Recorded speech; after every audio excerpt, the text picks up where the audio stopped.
Hi, my name is Barrett Brown, and I'm here with Melody Sibben, who is our lead designer for our Lake Hart Transformation Project. And Melody is on staff with Crew with City in the DC area and works with Embark. And Melody, I wonder if you could start off by telling us how you got involved in this project. Yeah, thanks, Bear. Initially, this project was going to start out as just a family life redesign. So David Robbins approached me. Me and David Robbins have worked together on an artistic team out in Colorado for Crew 15, 17, and then 19. I've led the artistic team out there. And so he asked me to help design out their new space. So we started designing out their new space, and we got to go up to Atlanta and basically tour around Chick-fil-A and a couple co-working spaces.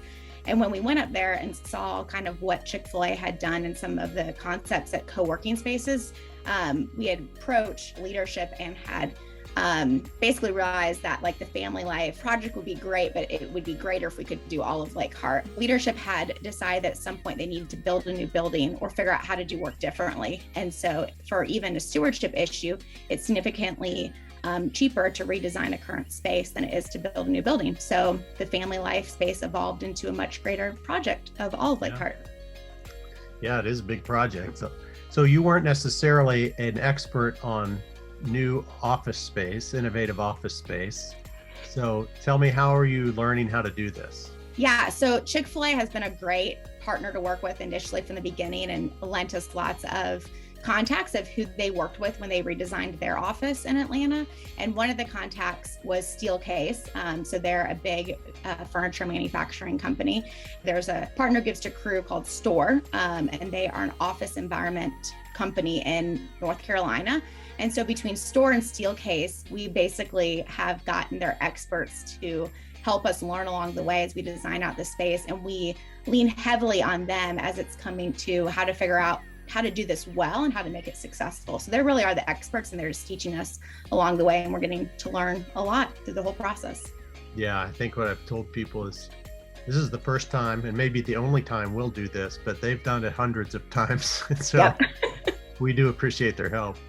Yep. So I wondered if you could take some time to walk us through phase 2A, which is the space across from donation services. That's been finished. Could you share your screen and kind of walk us through the different features of that area?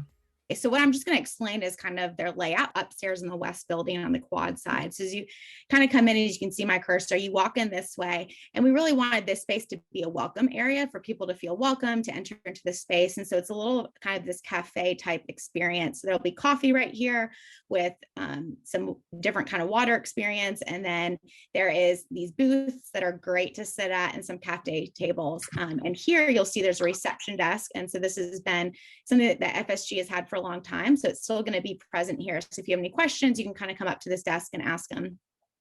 You'll walk further into this space. The lockers are right here. So as we know, if you don't own a desk, you get a locker that is assigned to you.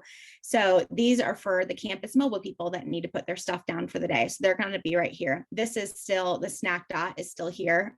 So everybody's welcome in this space up here. And then right here is just two tables. They're great collaborative tables if you need to kind of sit down and gather with a team. These are great places to kind of come. This table, as you can see, only has seating on one side, and that's intentional for you. If you're at your lockers, you can kind of put some stuff here and pop over into the locker. It's standing height. And so you can come up and stand and have meeting there and stand and talk to somebody as well.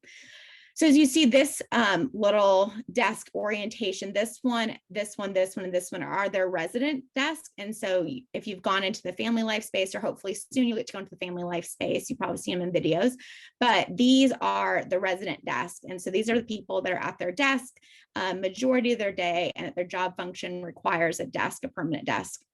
So there's a couple here. These right here are their campus mobile. And so financial services is a little bit different than some of the other groups in the sense of they just need some more privacy. So compared to family life, there were some differences as we interviewed and talked to people. So there's some higher privacy screens. There are double monitors. These two right here are height adjustable. These are non-height adjustable. And as we know, all the resident desks are height adjustable with double monitors. And then over here, you have a great 8-person conference room. It has some video conferencing capabilities. This is also in the family life space, this little furniture right here. So it's a couch that has power right here. But it's a great space to gather as a team if you need to pray. It's in the open, so like it's a little bit more, it's not as private as walking to a conference room, but it's a great place if you need to sit down with a larger group and you don't need as much confidentiality. Right here is some filing cabinets, great place if you need to spread out some material. And then here we just have another kind of sitting area. We call it ancillary seating. And so there's power, there's a little thread hub, which is like a power cable that you can kind of plug into here. And then there is a higher table right here with some chairs and then a whiteboard. One thing that's exciting about this space, before I jump into these conference rooms over here, is we're trying out a new thing in this floor, and they're these power little hub things. And so they'll be at the front area right here, but let's say you're in a space that doesn't have power, you can go grab one of these power hubs and it will power, you can plug it in, it will power your computer for the day if you keep it connected into that or until your computer's charged. Like a strong external battery that you can Yes. plug in, has a regular plug-in. That's Yeah. awesome. It's really pretty, which is even better. And so as you walk into here, so this was a group of conference rooms or kind of rooms that we already had. So we took out some of a current existing room right here, but this is going to be a large boardroom. So, there's a boardroom in the east building, but we wanted to add one to the west building as well. So this is a great space if you need to have like an all-day meeting, you need to serve food at. This is a great room for it. So it seats, I think it's 18 people, 18 to 20. And then there's also sitting on the side right here for other people. There will be a refrigerator in here with a place that you can serve food from. There's double TVs up here, so you can also screen share as well as have somebody video conferencing in.